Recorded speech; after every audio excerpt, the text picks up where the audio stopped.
la Casamance est une région agricole, on le dit tout le temps, mais côté agriculture également, malgré toutes nos potentialités, la région ne décolle pas. Qu'est-ce qui, selon vous, bloque l'essor économique de cette région? C'est parce que tout simplement, les politiques étatiques au niveau de la Casamance sont des politiques vraiment légères. C'est des politiques qui ne sont pas bien planifiées. Et c'est des politiques qui ne sont pas exécutées par les hommes qu'il faut. Et là, ça pose problème.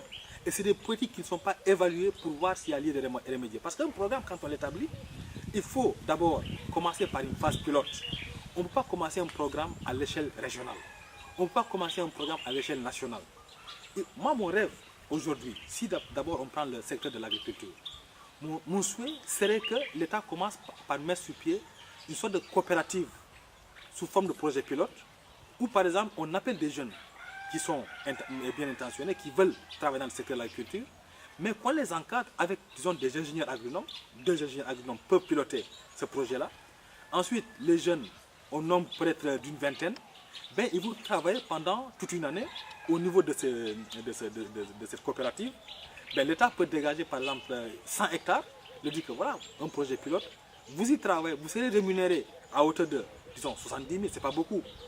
Eh bien, les récoltes, les fruits de leur labeur, l'État peut racheter une partie et ensuite essayer de redistribuer cela.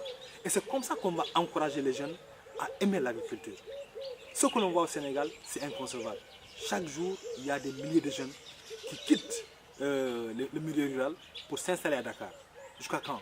Ensuite, ceux qui sont à Dakar, ils vont vouloir migrer vers l'étranger parce qu'il y a le mirage de l'Occident.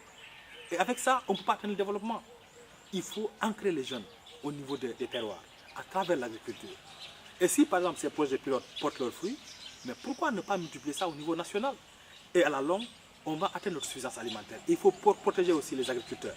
Moi, je ne peux pas concevoir aujourd'hui qu'on produise du riz au Sénégal qui a du mal à être écoulé.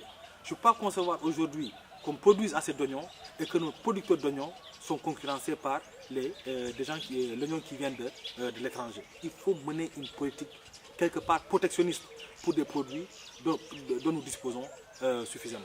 L'autosuffisance alimentaire en 2017, vous y croyez? Moi, je n'y crois pas. Ça, c'est des chimères. Ça, c'est des déclarations d'intention qui ne sont pas suivies des faits. On voit un folklore. Il y a tout le folklore au Sénégal. Et ça doit cesser. Il faut une politique rigoureuse. Il faut vraiment des hommes de poigne qui vont donner leur vie pour le développement de ces pays-là. Le développement, ce n'est pas des mots. Le développement, c'est des actions. Donc, l'autosuffisance alimentaire en 2017, je n'y crois pas. Bien que nous avons les ressources pour réaliser cela. Mais il faut savoir canaliser ces ressources-là vers des programmes efficients. Et les domaines agricoles communautaires qui sont mis en branle ces dernières années, est-ce une solution vraiment pour atteindre le développement ici au Sénégal? Si c'est bien encadré, c'est une bonne solution. C'est qu'au Sénégal, on ne manque pas d'idées. Mais c'est le suivi des projets et leur exécution qui pose problème. Les Sénégalais contribuent partout à travers le monde à conceptualiser des projets de développement. Un peu partout. Au Rwanda, il y a les Sénégalais qui interviennent dans beaucoup de domaines, comme celui de la justice et ailleurs. Mais pourquoi cette expertise sénégalaise, qui est un peu partout à travers le monde, ne peut pas être ramenée au pays pour asseoir le développement? Les Sénégalais aujourd'hui, qui sont brillants, mais préfèrent sortir du pays. Et ça, c'est un drame. Il faut encourager les Sénégalais qui ont l'expertise à revenir au pays. Mais tant qu'il y a la corruption, tant qu'il y a le népotisme, un président qui nomme sa famille, sa belle famille, et qui oublie, disons, des citoyens qui ont l'expertise, mais là, c'est pas possible. On peut atteindre le développement. Voilà des choses auxquelles il faut penser.